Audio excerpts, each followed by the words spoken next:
Uh-oh.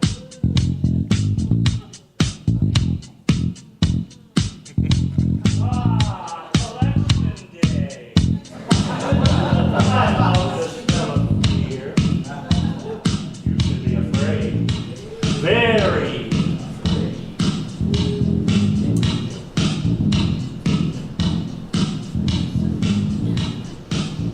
Let's see.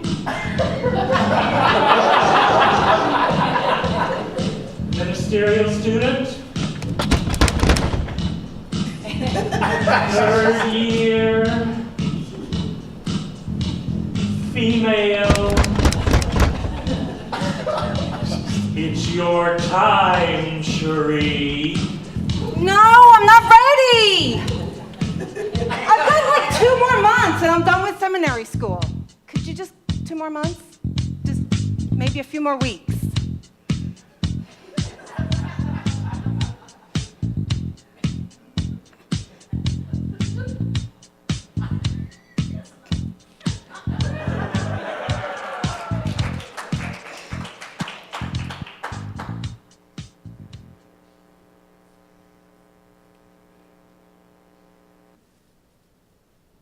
And so we prepare for meditation. Let's just take that nice, deep breath. The breath that brings us to this space. The breath that brings us to this sacred moment. We take that breath as we honor the truth of what we are, spirit, allness, infinity, the truth of our essence. And we come today to honor those who have passed before us. There's been a lot of death this year. Death of friends, death of family, death of ministers.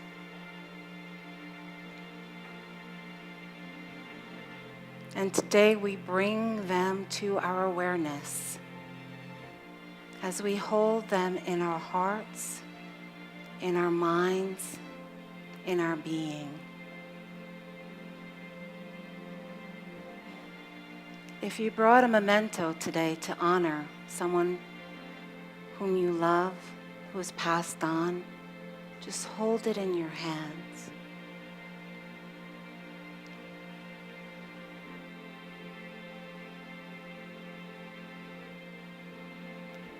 And if you brought just the memory, hold that in your heart as well. For we are so much more than this.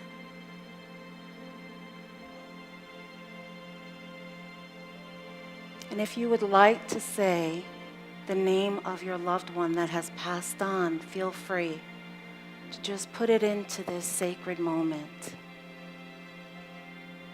Phyllis Menzie,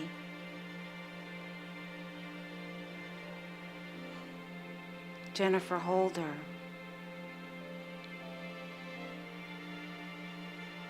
Mel,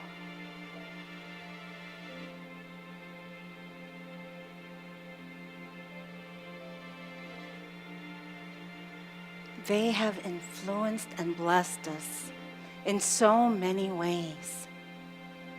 We are who we are today because of them touching our lives in some way. And as we go into the silence, we lift them up in the knowing that they live on forever in our hearts, in our minds, in the universe. And as we go into this moment of silence, when you feel moved to bring your memento up to the altar, right beside the stage, just do so. As we take this moment in the silence.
And at the sound of my voice,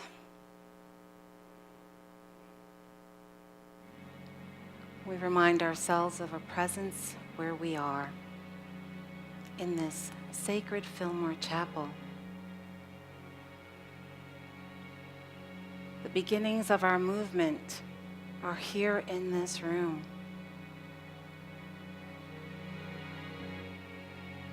We too are made whole by those who have gone before us in this movement.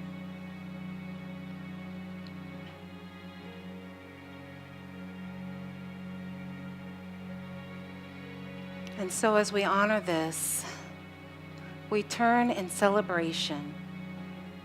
Celebration of their lives and celebration of their death.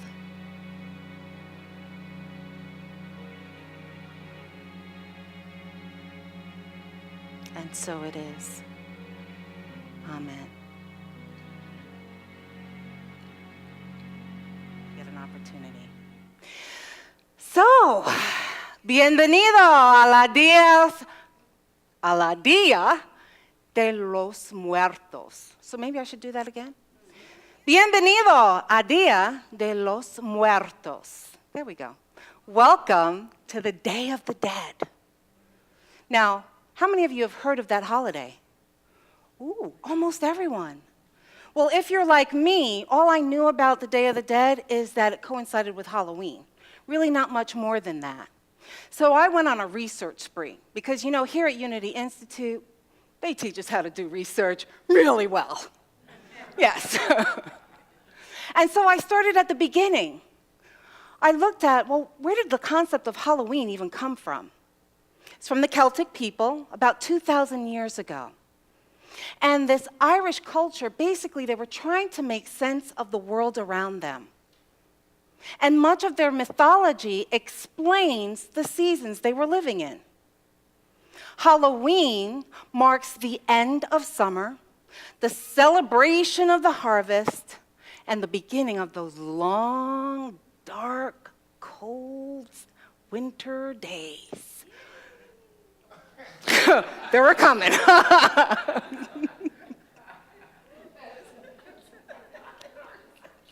Sorry, I wasn't expecting the yay there. And October 31st was called Samhain. And it's spelled differently than you would think it sounds, but it's Samhain. And this was believed that on October 31st, that evening, the realm, the line between the physical realm and the spiritual realm were as close as possible. And because of that closeness, spirits were then able to cross over into the physical realm. This was a celebration, and yet there were people who were afraid of the ghosts and the goblins, the witches and the elves. So as many people in that ancient culture, they had priests, and priests would protect them. And priests would protect them through rituals and sacrifices. And normally the sacrifices were from the bounty of the harvest. But depending on how afraid they were, well, an animal or even a human could get thrown in, depending on how afraid they were. So that's our little history there. So we also know that around that time period, Christianity starts, right? And expands and it develops and it goes all over the world.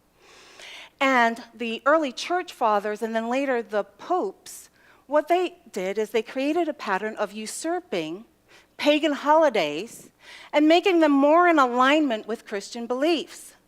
So Samhain got combined with All Saints and All Souls Day. Now, All Saints Day is November 1st, and that's a celebration. That is when people believe that people who died, they lived such a good life, they're probably in heaven already. So there's a little celebration on November 1st. November 2nd is called All Souls Day. And those folks, you know, they weren't that great, but they weren't so bad. And so now this really is a time that we intercede on behalf of them in prayer, that they will reach heaven. So those are the two there. Now, as far as in America, Halloween really doesn't become nationally known until the potato famine in the 1840s. And as the Irish people came over, they brought their beliefs and their mythology with them. And then it can be seen about 1930, Halloween becomes a secular holiday, more where people and community celebrate the harvest. There were still some rituals about honoring those who have gone before us, such as a place setting at the table would be left empty to honor an ancestor. And if some people were kind of creeped out about possibility of ancestors coming in their home, then they would leave a treat outside the door. So you see the beginnings of that trick or treat ritual that we use.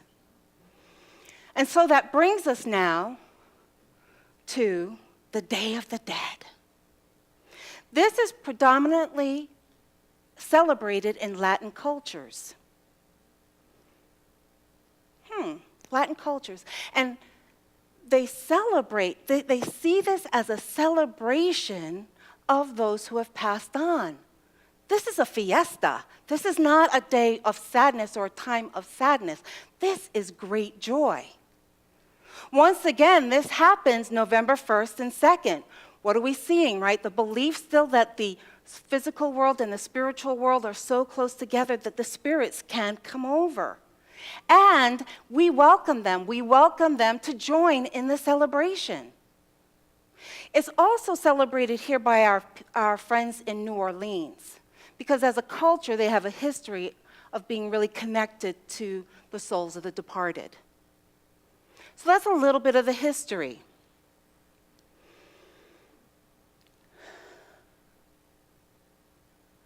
So we celebrate the Day of the Dead, November 1st and 2nd. And people go to where they see the physical, where they think the physical remains of their loved one is. Where would that be? Cemeteries.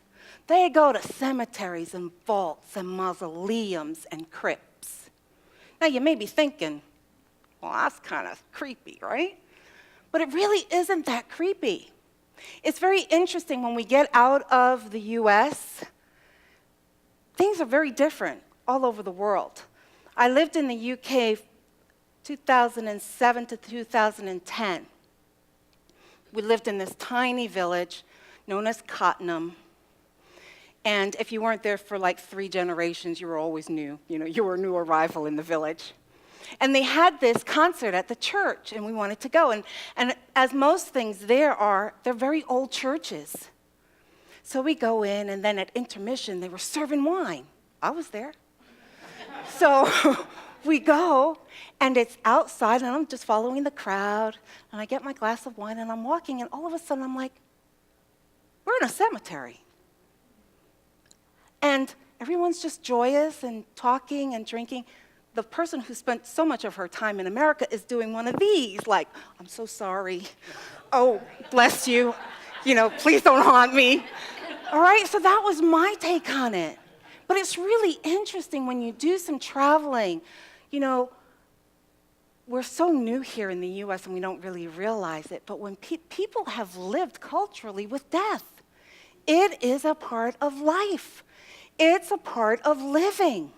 There is no separate thing. It's just, this is a season. And death is one of the seasons in our life cycle.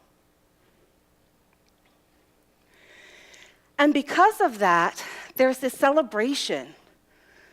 When you go there, they decorate the gravestones. They decorate the different tombs that are there when they visit. They have picnics in the cemetery. This is a social festival that we're attending to joyously commune with our loved ones. They even have altars set up in their homes, such as this, to honor their loved ones.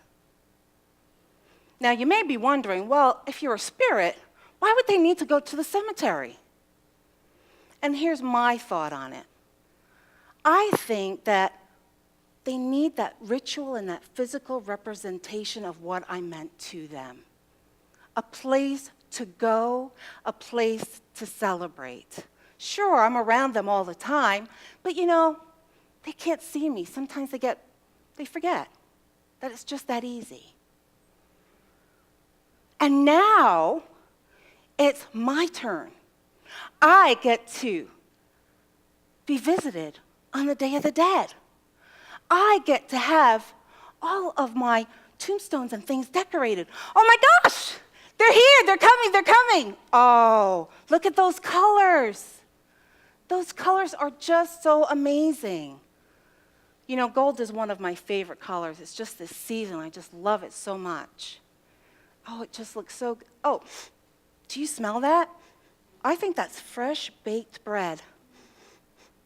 Oh, and my favorite, oatmeal raisin cookies. I love those. Yeah, I know I can't eat right now, but I remember what it was like. Sure I do. As some of you may remember, my grandmother, she passed last year. And it was difficult to let her go. But now I get to spend time with her. Gran, come here, come. Look what they've done. Isn't it gorgeous? Doesn't it look, what do you mean? Yes, they are going to come to your grave, and they're going to decorate it as well. Huh? Why didn't they go to yours first? Well, maybe they didn't want a lecture on etiquette and protocol. Ow, don't pinch me. Oh my gosh, did you just hear that? They were talking about those awful purple curtains Mom bought for her bedroom. I know, we tried to talk her out of it. She doesn't listen to us in life. Why should she listen now? Oh, I just wish people got that death is just a season. It's just a season in our lives. Yes, I know you have your favorite scripture. Okay, I'll tell them. Yep, all right. It is, for everything there is a season, and a time for every matter under heaven. A time to be born, a time to die, a time to plant, and a time to pluck up what is planted. Of course, I will tell them where it's from. I do know I'm in ministerial school, So that's from Ecclesiastes 3, verses 1 and 2. Oh, they're leaving. Oh, I'm so glad you got to be here. I just feel so alive when they visit. And I know that they feel whole as well by our visit together. Wow. In unity, we often say that we are more than our bodies. And yet, when someone close to us dies, we sometimes, or some of us, struggle with the fear of it. The fear of never seeing them again. The fear that this is all there is. The fear of our own mortality. So I'm having this discussion with you to ask you, what do you really believe? What do you really believe?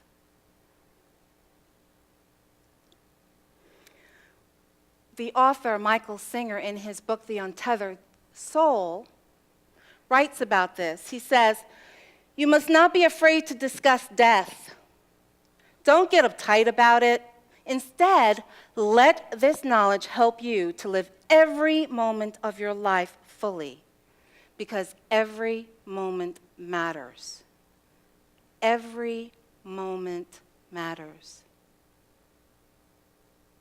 And I believe that this is why I'm here today, to ask you to open up that dialogue about death. Challenge, what do you believe? And then affirm your faith. Death is a polarity. So when someone close to us dies, yes, we feel sad, we have pain, maybe even anger, as we allow ourselves the grieving process. The grieving process of the loss of the physical manifestation of the one that's dear to us. And we celebrate their death. Because it's in that celebration that we claim who and what they were and are, as well as how they've impacted us in the here and now. You see, it's in that celebration that we live forever. It's in that celebration that we live forever. So I'm asking and inviting you to celebrate with me today on one of my favorite holidays.